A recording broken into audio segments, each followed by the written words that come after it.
Okay, here we are in the truck and we're ready to go. I printed out these 4 leads that we're going to follow up on, and we're going to drive up and actually look at these houses. These are in the Vacant House Data Feed, and we've got lots of information on them, so we're ready to head out and check them out. Now, normally I would have a bird dog do this, but because I've got you here with me, I'm going to go do this with you. What do you think?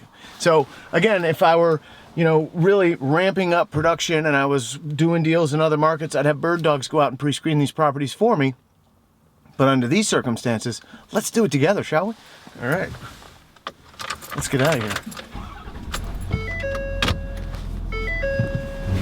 Okay, we're headed up 3rd Street, and there are actually 3 houses here on 3rd Street that we're gonna look at.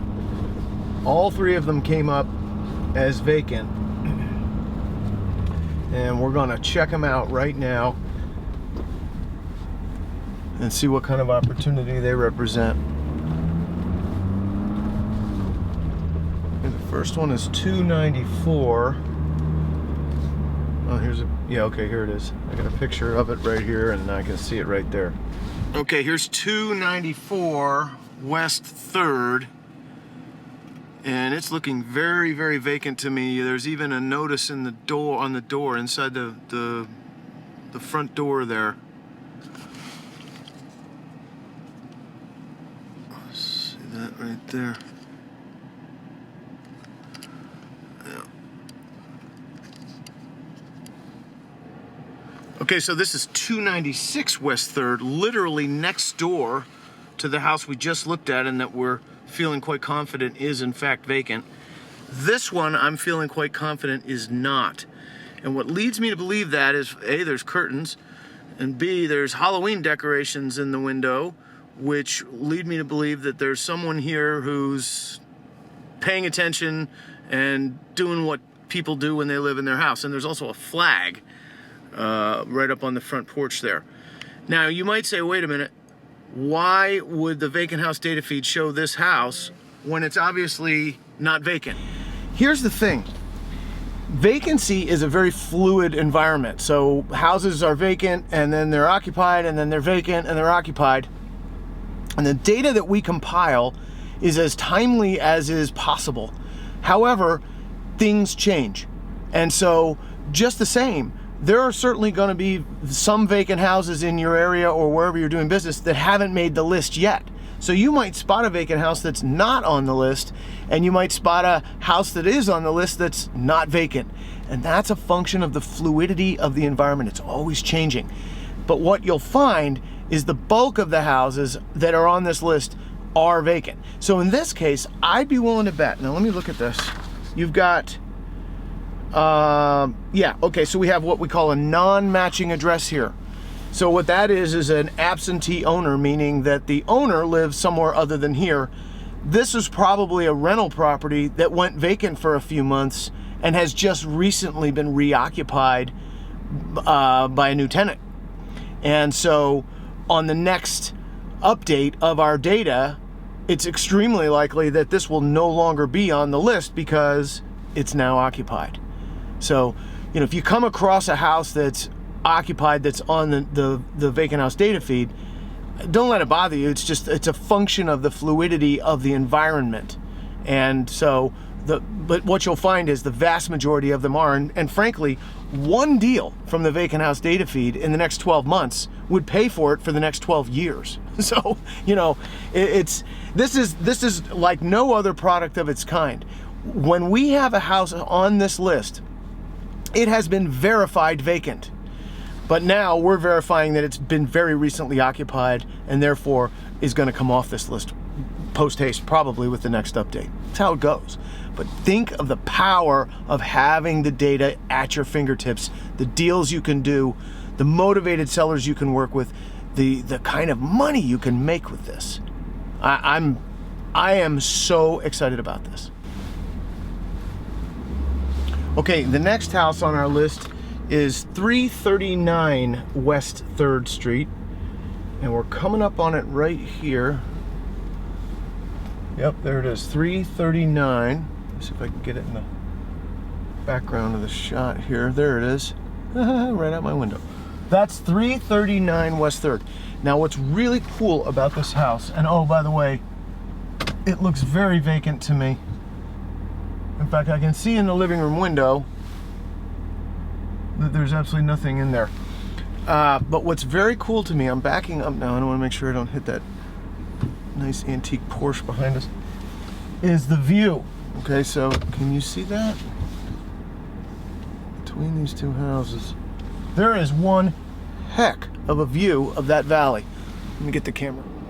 Okay, so what you're looking at between those two houses is about a 3-4 mile view of a hill, and nearly unobstructed. There are a few trees down there,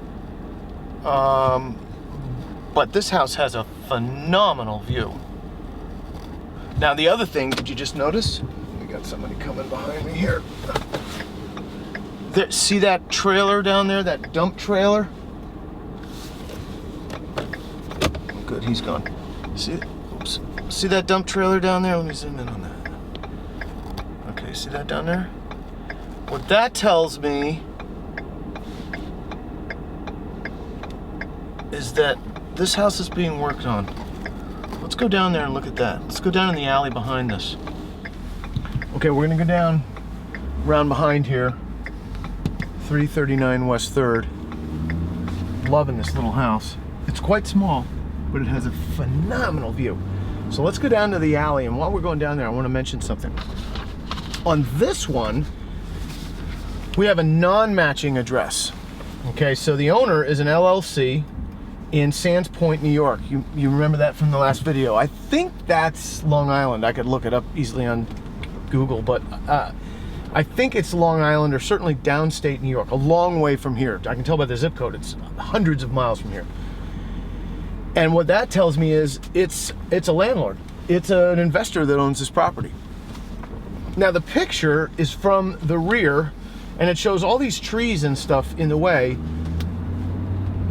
And what we're coming up on here, and I'll stop when it's in, when you can see it too. Oops. Okay, here's the house coming up. Tell you what.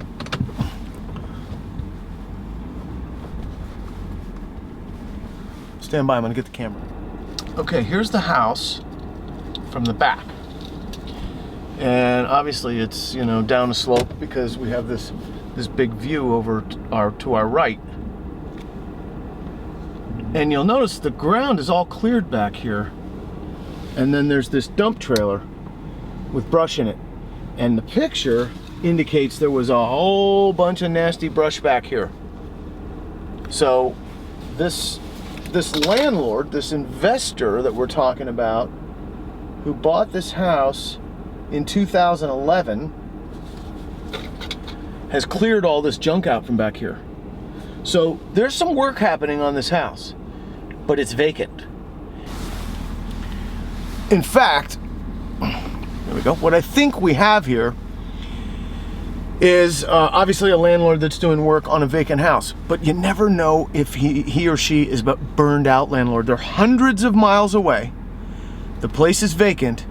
To me, this is a great opportunity, potentially, because you may well have a landlord who is burned out, a burned out landlord, as we call them, where they've had it, and they're spending money hand and fist trying to make up for the mess the last tenant made. And you know, pulling all this brush out of here, I'm sure wasn't cheap. So you just don't know what kind of a situation you got until you reach out and contact this person. And I'm going to do that. I want to find out if they want to sell this house, because I'm betting I can buy it at a price where I can make money on it. And maybe what I'll find out is the landlord isn't burned out at all, and you know, they don't want to sell it. But it's certainly a darn good lead, and that's what I love. All right, so we've got. That's 3. We've got 1 more to look at. And by the way, I'm sure it goes without saying that if the camera wasn't presently tied up doing what it's doing so you can see me, I would be taking lots of pictures of these houses so that I have them for my record. And you know, you'd see me making notes and things. And frankly, I'd be entering my notes on my iPhone or my iPad right into the Vacant House Data Feed, so that the notes are with the actual property details. Now, one other thing I'm going to do real quick is this first one we looked at. There was a sign in the front door. I want to go see what that says. I'm going to take you with me. Let's go see what that says. Okay, we're here at the front door, and what we've got is a sign that says that this place is being managed by Mortgage Contracting Services out of Tampa, Florida, which is 1,000 miles away. And here's a notice saying that the house is in fact vacant. Here's another one. This property has been determined to be vacant.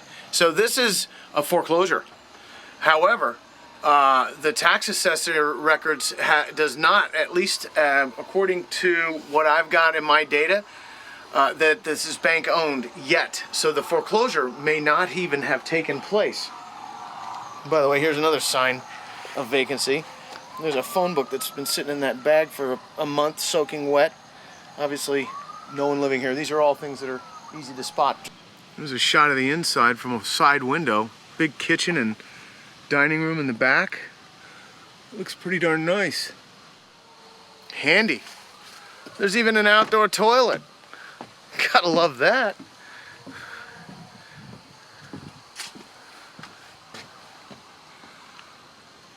Oh yeah, this place has got tons of potential. It's hard to see, that light's no good.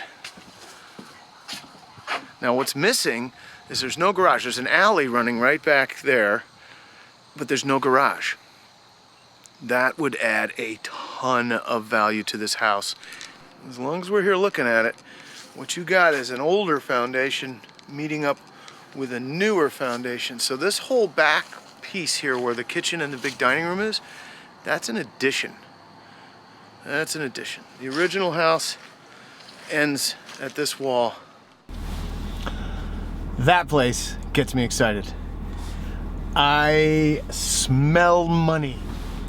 Okay, we're at the last one now. This is 165 Hamilton Street.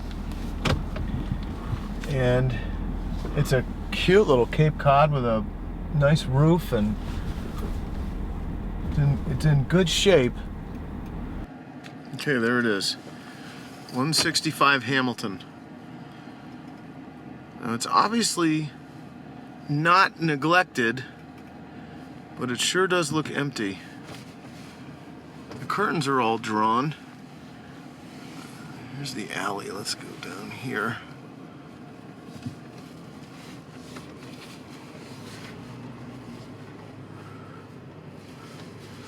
It's a pretty good sized little place. Let's see here. There we go. So there's no garage. It's pretty common up here in this part of the town. And this big backyard goes with that house, obviously. So it's got very little yard.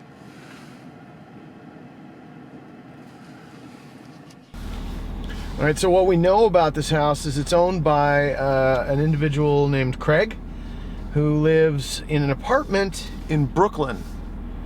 That's a 5-hour or so drive from here. And he bought it in November of 2006. So it looks to me like we've got another out-of-area owner, potentially a landlord. Maybe this thing has been rented and is vacant.